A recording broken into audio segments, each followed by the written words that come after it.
मराठ्यांना ओबीसीतून आरक्षण देण्याला आमचा सक्त विरोध आहे असं छगन भुजबळ यांनी म्हटलेलं आहे। तर ओबीसी नेत्यांच्या एकत्रित बैठकीनंतर त्यांनी पत्रकार परिषद घेतली, त्यावेळी ते बोलत होते। मराठे म्हणजे कुणबी नाही असा निर्णय कोर्टाने 2003 सालीच दिलाय आणि त्यामुळे मराठ्यांना सरसकट कुणबी प्रमाणपत्र देण्याला आणि ओबीसीतून प्रवेश द्यायला आमची बंदी आहे। तसंच आयोगामार्गे हे सगळं जावं लागतं आणि कुणीही उठून ओबीसीत समाविष्ट होऊ शकतच नाही। शरद पवार असोत किंवा मग देवेंद्र फडणवीस, कुणालाच तो अधिकार नाही अशा शब्दात भुजबळांनी आपली परखड भूमिका रोखठोकपणे मांडली।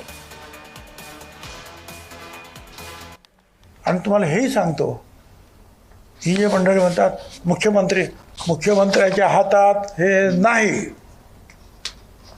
मग ते शरद पवार असतील नाही तर फडणवीस असतील, कुणीही अशी जात ओबीसीमध्ये, एससीमध्ये, एसटीमध्ये टाकू शकत नाही।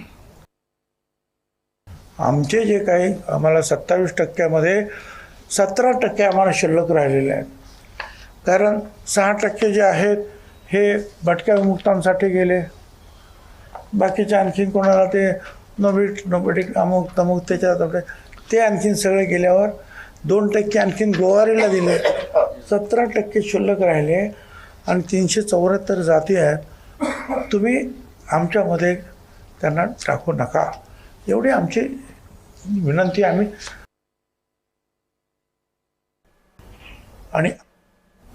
आम्ही आमच्या सगळ्या लोकांना सांगितलं की आपण ते आणि सरकार पाहून घेईल काय करायचं ते, आपण आता तयारीला लागायचं आहे।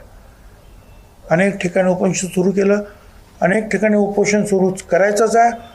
तहसीलदारापासून तर कलेक्टरपर्यंत सगळीकडे जे आहेत मोर्चे काढून एकच महत्त्वाचं वाक्य तिथं पाहिजे, आमच्या ओबीसीच्या वाट्यामध्ये दुसरे वाटेकरी नको।